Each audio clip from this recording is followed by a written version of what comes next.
Hello, everyone. Thank you so much for joining us for the first sensory webinar of Virtual Harvest 2020. My name is Tiffany, and I am the sensory manager at Yakima Chief, and I also have with me Tessa. She's going to present as well. She's our sensory coordinator who focuses mainly on running our beer sensory program. So today we're going to cover how to incorporate sensory analysis into your existing quality program. And I know when you're starting out, it can be a bit daunting. Where do I even begin? Once I do start, how do I know if I'm doing things right? This webinar is really meant to be a starting point, a broad overview of different sensory test types to consider using in your brewery. So next slide, please, Tessa. We're going to touch briefly on what you'll need before you even start a program, and then walk through some examples of questions you might have that sensory tests can help to answer. So we'll start with a quick vocab review. Next slide, please. So to start, panelist versus assessor. A panelist is going to be highly trained. They're a regular sensory participant. They're trained on a common lexicon used to describe their sensory experience. An assessor, on the other hand, is just anyone assessing a sample. They can be trained or not. So depending on what question you're trying to answer, you may try to recruit an assessor, or you may rely on your heavily trained panelists. The lexicon, is going to be a vocabulary of a person, language, or branch of knowledge. It's a shared descriptive terminology. In this case, what terms will you train your panel to use to describe your beer? Blind coded refers to, samples are represented by random numbers so that the assessors are prevented from knowing information that might lead to conscious or subconscious bias in their assessment. Carryover, the influence of a previously evaluated sample on the perception of a subsequent sample. And then finally, sensory fatigue, becoming desensitized to stimuli due to prolonged exposure. So keep all of these terms in mind as we will likely reference them throughout the rest of this presentation. So before you even start running sensory tests and collecting sensory data, you're going to need to dedicate some time to coming up with a strategic plan for your sensory program. You can start by assessing your organizational capacity. How much can you actually commit to? To set realistic expectations, you need to review, how many people are available and actually interested in participating in sensory panel? Do they have the time required for training? Do they have time daily to assess these samples? What time is that? You may also need to look for a space to perform sensory analysis. Where will you conduct this? Is the space big enough? Does it have a lot of distractions or just a few? Does it smell like the brew house? If so, how might that actually impact your results? Maybe you need to start to look to do it somewhere else. You might also want to ask, do you have the monetary resources for training materials such as beer spiking kits and reference standards? How will you incentivize participants? I think panelists might understand that this could become a part of their daily job, but if you're asking consumers to assess samples in the tap room, do you need to reward them with a free beer? How much money are you willing to actually spend on this program? Even though we have an established system at Yakima Chief Hops, our team here has actually had to reassess our capacity during this pandemic. Suddenly, our people weren't on campus anymore, they were at home. Our space, which can normally accommodate 8 panelists at a time, seemed pretty small considering social distancing guidelines. But we pivoted, and ultimately our team had to spend more money on materials and more of our own time in order to collect data as we shifted to a home delivery system. And then a few months later, now that we're back on site, we run panels all day long to get the data that we need. And I know that we're not alone in this. I know many breweries have had to scale back on the number of tests they run. This pandemic has really challenged all of us to determine what's actually most important and what the most important questions are. And I believe assessing your capacity and likely reassessing your capacity on a regular basis will help you establish reasonable expectations for your program. So once you decide sensory analysis is a feasible addition, you'll likely need to identify a sensory champion, the person who is passionate and actually wants to build this program. I assume that those of you who are watching this might just be that person, and I commend you. We're in this together. But starting a sensory program is a really huge task, and you're going to need to determine what types of resources and support you'll need in order to be successful. And are you able to shift your current job responsibilities to now include what being a sensory manager takes? These are all things you're going to consider before proposing this program to key stakeholders. Next slide, please. So management buy-in is key. I don't know if I can stress this enough, but they need to communicate to the entire organization that this is a priority. I don't know of any full-time panelists employed by a brewery, but I do know plenty of packaging crew members, brewers, taproom managers who also perform sensory analysis alongside their regular job duties. If you're asking for people's time, it's really crucial that the company understands that sensory analysis is now a part of your quality program and that quality is one of your core values.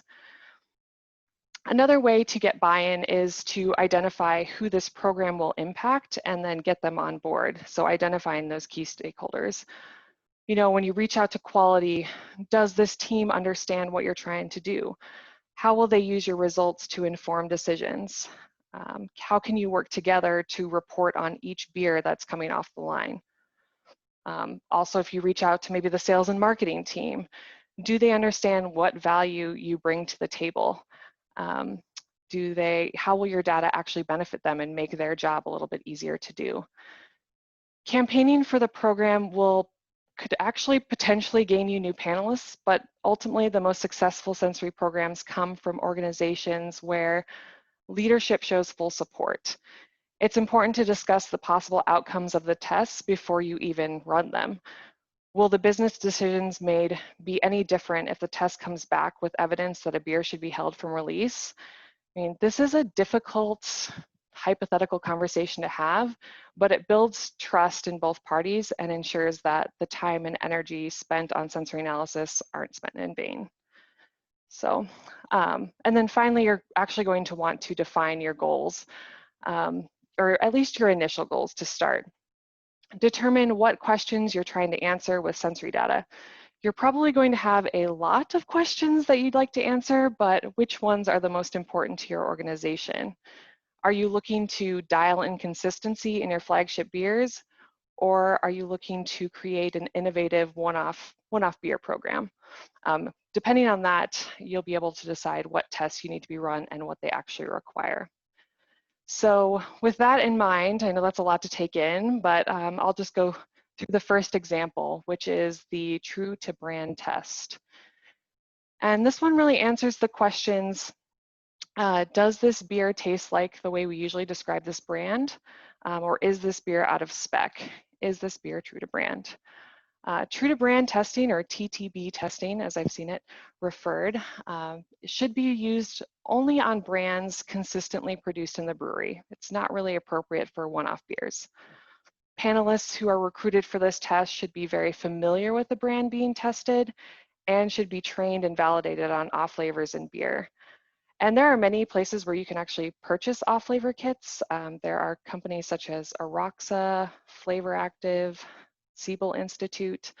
You could also create some of your own standards using the ASBC for guidelines and then purchasing standards from Sigma Aldrich if you wanted to go that route. And sometimes you can even slip those spiked beers along with the test samples to keep panelists on their toes and make sure they can identify those off flavors. This test is always run in a binary scoring system. It's a pass or it's a fail, a 1 or a 0. Next slide. So what does this test look like? Essentially, a baseline is established for each brand, including visual, aroma, taste, and mouthfeel characteristics. Then the panel will rate each production sample or package release sample according to that baseline that you've established and then give it a pass or fail score. Draft Lab is actually an affordable and approachable program that was developed with beer quality programs in mind, so you might want to look into that. And it actually utilizes P-charts to track variation between batches. So I don't use P-charts too often, but the general idea is that there is a center or mean line, which is the average percent total defect. And then the upper control limit is the sum of the average percent defect, or I guess the average number of validated panelists that selected not true to brand, and 3 times the standard deviation. And then the lower control limit is going to be that bottom line, or 0, meaning no one actually rejected the sample or said it wasn't true to brand. So true to brand, or consistency of flagship brands, is important to the reputation of a brewery, and it can definitely influence consumer trust, especially now that beer drinkers are becoming more and more educated. And we're actually finding that amidst this pandemic, consumers seem to be really seeking out reliable brands. But I do want to caution, one thing before you start running this test. You'll need to determine what your plan of action is regarding the results. So what happens if your beer is out of spec? Who do you tell? Who's that next person you go to? Do you actually just immediately do a retest? Depending on the fault, do you actually pull beer from release?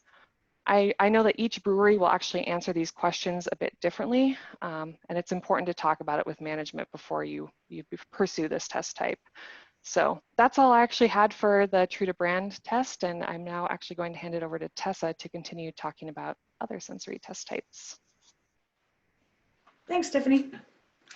So at Yakima Chief, we actually focus more on the different tests that I'm about to describe. That true to brand test that Tiffany described for you is really useful in a commercial brewery, but we aren't a commercial brewery, and we do a lot of these tests which are still useful in a commercial brewing setting, but these are kind of the ones that our sensory program focuses on a little bit more, and they're answering the same types of questions that you are probably going to want to answer in your brewery. So we thought it would be helpful for you to kind of get a brief overview of some other test types or other questions that sensory can help you answer. So the first one I'm going to tell you about is how we answer the question, what does this beer taste like? That's super broad, very general.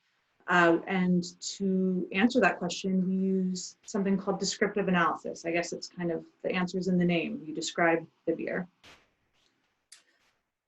So as I said, descriptive analysis answers this very broad question. What does a sample smell or taste like? You can use this on hops, beer, any raw materials. It can also answer some more narrow questions like, does this beer taste tropical? Does this sample exhibit oxidation aromas? How has 1 month in storage changed this beer for better or for worse? Kind of bigger overarching questions, also answering more narrow questions. This can be really useful for things like recipe development. So you just kind of, maybe you have the goal of making a super citrusy IPA and you can perform descriptive analysis. Did people say it was citrusy? If so, cool. If not, back to the drawing board. Or, we're trying to really lower the herbal flavor in this particular style of beer that we're making, whatever. It can also be a very useful type of test to use for marketing purposes. So you want to make sure that you're accurately describing your beers to the public on packaging, on any marketing material. If you are telling people that this is a super, fruity hot bomb and the panelists are consistently coming back saying it's like pretty, not that way, then that's something worth examining. And so the question is, what does it look like? Well, the cost of getting all this, very in-depth information is that it requires very highly trained panelists, and they have to spend quite a bit of time sitting in a booth, filling out ballots, describing every aspect of the beer's aroma, flavor, taste, mouthfeel, all these different things. So, you get what you pay for effort-wise, and descriptive analysis is a great test for answering a lot of questions, but you do have to put in quite a bit of work to train your panelists, like Tiffany mentioned before, on reference standards and that kind of thing. So there's kind of 2 different schools of thought or types of ways you can perform descriptive analysis. The first one I'll tell you about is called quantitative descriptive analysis, or QDA. And this requires that panelists rank the intensity of each sensory descriptor aspect. So imagine you could click and drag these circles left to right, where if you go all the way to the left, that's going to be like the lowest citrus. And if you go all the way to the right, that's going to be like the most citrusy beer you've ever experienced.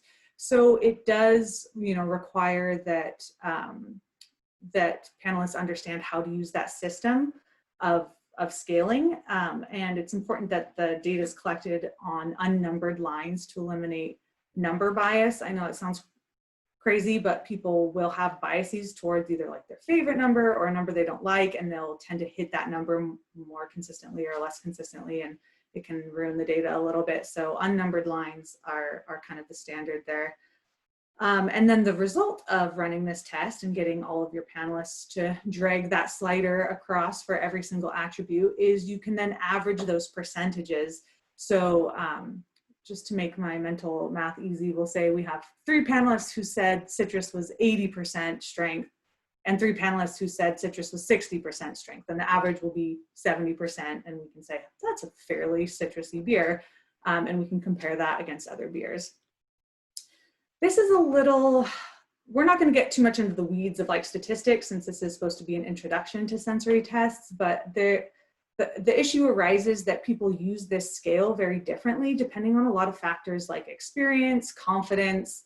There's all these different things. Some scalers will stay in the very bottom. They're too nervous to really be bold with their assessment and drag it all the way across to 100. So they're just going to hang out in that bottom 25%, or other assessors are really confident and they'll only mark, at either end of the scale. So there are statistics you can use to kind of normalize the fact that everyone uses the scale a little bit differently, but then are they using the scale differently, or are we dampening the effects of everyone having a slightly different palate? It gets a little bit tricky. So because that's so tricky, we also can utilize this form of descriptive analysis, which is called CATA, or check all that apply, which just requires that panelists will tick a box to indicate whether or not the sample contains like any amount of that characteristic. So whether it's just barely a hint or whether it's the most citrusy beer you've ever come across in your entire life, you're going to put a little tick next to citrus. And if you get enough people to do that, then the frequency of ticks corresponding to that characteristic can sort of serve as a proxy for the intensity. So for example, if 9 out of 10 panelists tick citrus in a sample, it's probably super strong citrus. Most people were like, ooh, citrus definitely there, so that's kind of a proxy. But if, let's say, 3 out of 10 panelists detect citrus, it's probably there. 3 people are in agreement on that, but the fact that 7 people didn't tick it means it's probably just a hint. It's probably a pretty low level. It's probably not the predominant flavor. So this kind of requires less rigorous training because you don't have to teach people how to use that scale and how to be consistent in their scaling. But it does give less resolution data. Again, like I said, you kind of get what you pay for with the effort. So this is a little bit simpler, but you don't get quite as much nuance out of your panelists. And if all that sounds like way too much work, which fair enough, it's a lot of work, you can do what is probably something you've already done. It's something we've probably all already done, which is a roundtable assessment. These gentlemen here at this roundtable, I think they have bread, but I'm going to go ahead and assume that that's just a palate cleanser for all the beers that they're going to assess here at their little roundtable. But this is kind of like, it's not technically descriptive analysis, but it's kind of something you can use in place of that. It answers the very broad question, what are people's general thoughts on this sample? It can and should be guided by a moderator. So, we've all probably sat around a table drinking beer with friends talking about what it tastes like, but then before you know it, you're talking about like a really cool dog you saw last weekend or something. And that's not sensory science. That's a fun conversation. But if you want to do it for a sensory, and this is going to be part of your sensory program, you want a moderator who is going to make sure that you're capturing the information that you want out of this session. So the moderator is going to, if the question is, do people like this? Or if the question is, what are people's first impressions? Or if the question is, what are the main flavors? The moderator's job is to make sure that the conversation is steered in that direction. And yeah, like I said, it's just people sitting around a table drinking beer. Doesn't have to be a round table. That's important to note.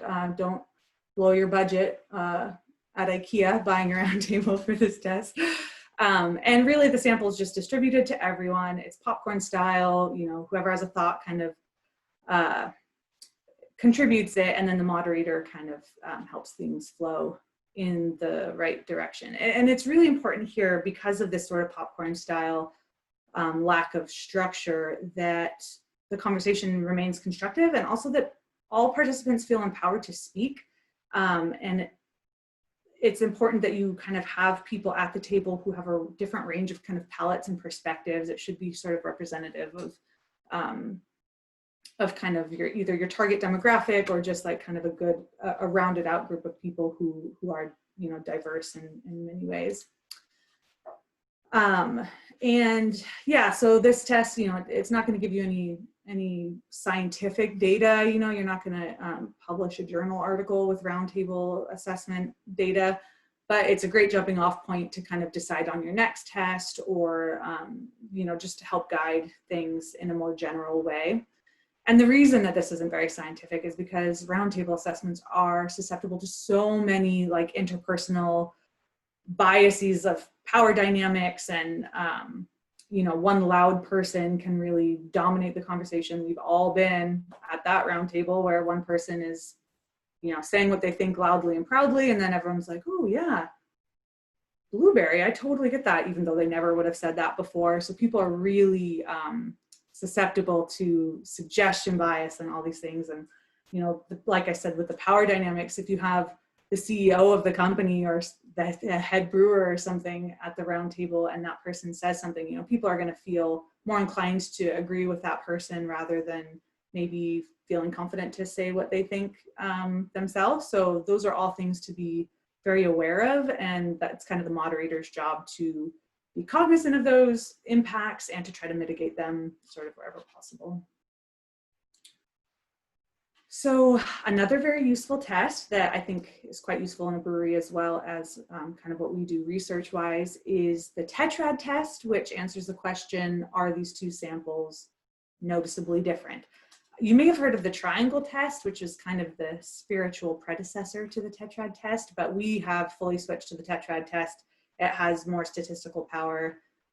We don't really need to get into the details of why, but this is what we use.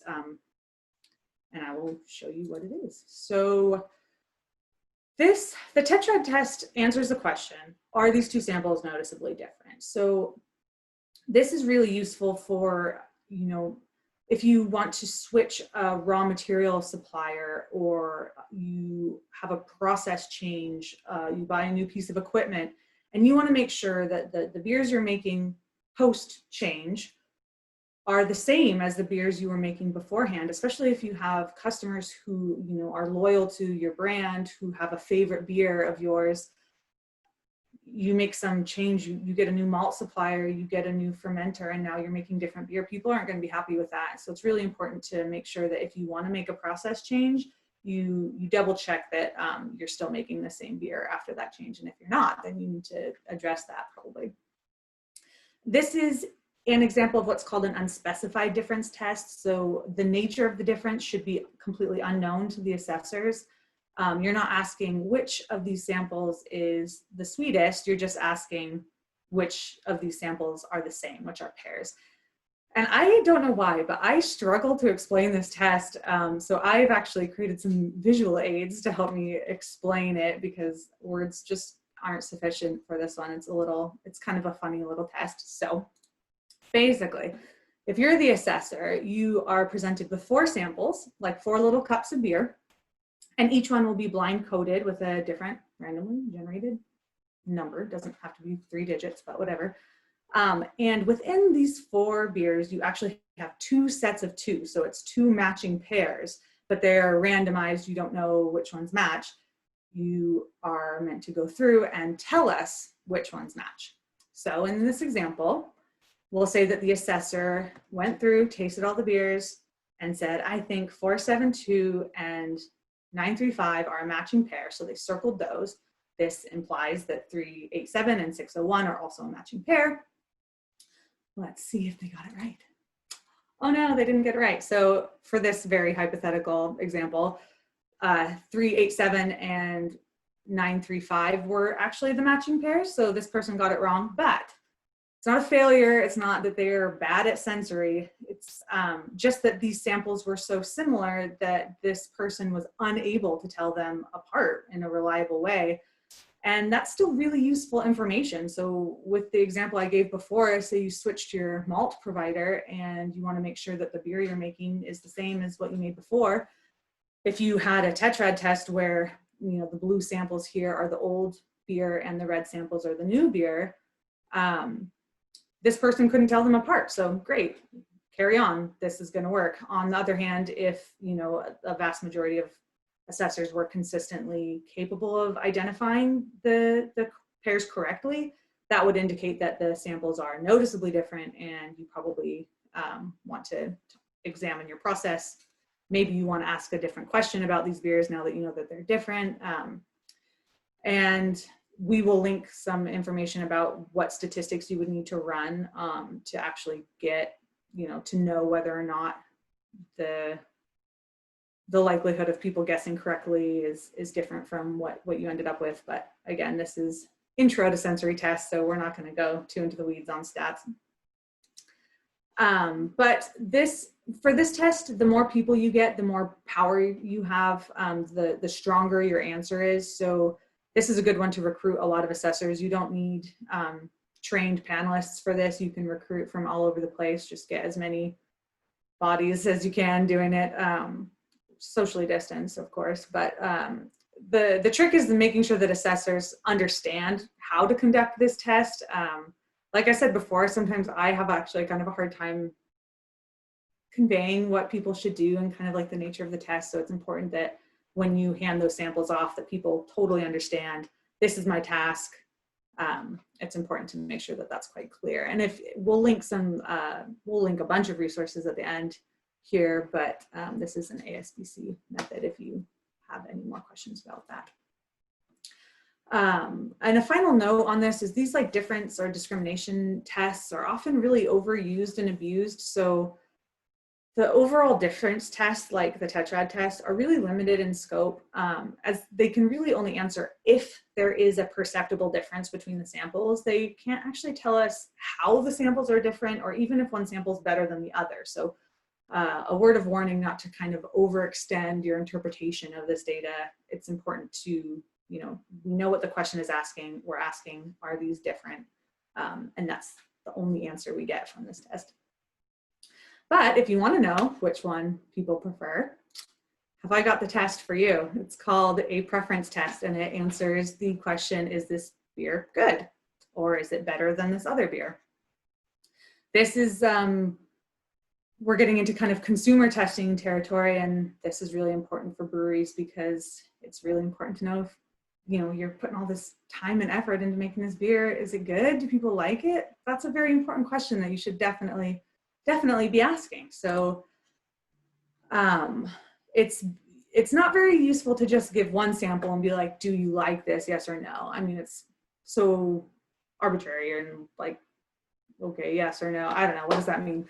So it's better to kind of compare two samples, which means that this is kind of more useful if you're sort of trying to choose maybe between two potential versions of a recipe. Maybe you're selecting raw materials. Hops is a great example. If you know you want to make a new hazy IPA and you're trying to figure out which hops you want to use in that recipe, you could use preference testing to see which hop people prefer, and then that's a good jumping off point for a new recipe. So it's pretty simple. You basically just present the assessor with two or more, but no more than maybe 4 blind coded samples. I say that just because if you gave people 10 samples and asked them to rank them, I don't know, that gives me to think about trying to rank 10 different beer samples. You get so much fatigue, it would be really hard. So I would say like maybe 2 to 5 max. That's my personal opinion, but I think 2 super simple. It's really, you know, easy and straightforward. So you present the assessors with the samples. They should be in randomized order because there's biases toward or against like first and second samples. And I mentioned sensory fatigue, so yeah, not too many samples. And people are asked to either quantify their liking, so it could be like on a scale of 1 to 10, how much do you like it? Or my preference would be that they just rank them, or if there's 2, they just say which one do you prefer? And this test is a good one. Again, you just need assessors, you don't need panelists, so it's good to reach out to a broad group of people. And you should probably ask, do these assessors represent your target market for this product? So maybe you have an inn at your like grandma's nursing home and you can take a bunch of beer there and get them to all fill out a bunch of preference testing. But if octogenarians aren't your target market, then that's probably not super useful data. And I mean, if they are, then great, you found a really good inn for consumer testing. But it's a good idea to try to target the people who will be drinking your beer to ask whether or not they prefer it or which recipe that they prefer. And it's pretty easy to kind of report on this data, especially if you just have 2 samples that you're asking people to rank or choose their favorite, because it's sort of a percentage, like this percentage preferred A, this percentage preferred B. It's pretty easy to kind of use that data, make it useful, actionable. And that is all that we have for you on sensory tests. I know that was a little bit of a whirlwind. There's a lot of information, but we also like didn't dive that deep into any one of the tests. We just kind of wanted to give you a super general overview of the types of questions that sensory can help you answer in your brewery, and also just kind of some general guidance for best practices. But if you have any questions, if you have any further questions, please feel free to contact us. Fun fact, I actually was wearing that same shirt that I'm wearing in this picture earlier, and I changed out of it because I didn't want you guys to think that I only owned one shirt. So that's a little insider info for you. But yeah, please reach out to us, Technical Solutions at Yakima Chief. We love talking sensory. We love answering questions. I think on this Uva app, you can also ask us questions, and we'll be monitoring those questions after this presentation. So definitely reach out. Like I said, we are sensory nerds. We love it. Ask us questions. And there are some more resources here as some jumping off points and some citations. Yeah, these would be some good places to start if you have more questions and are too shy to ask us about it. So yeah, Tiffany, I think, unless you have anything else to add. I don't, but we hope to see you during the other Thursdays through Harvest, because there will be a sensory presentation every Thursday in September, and we look forward to seeing some of you live as we do some hop assessment on experimental varieties, and then we also taste some fresh hop beers. So looking forward to meeting you all, and wish you all the best. Cheers.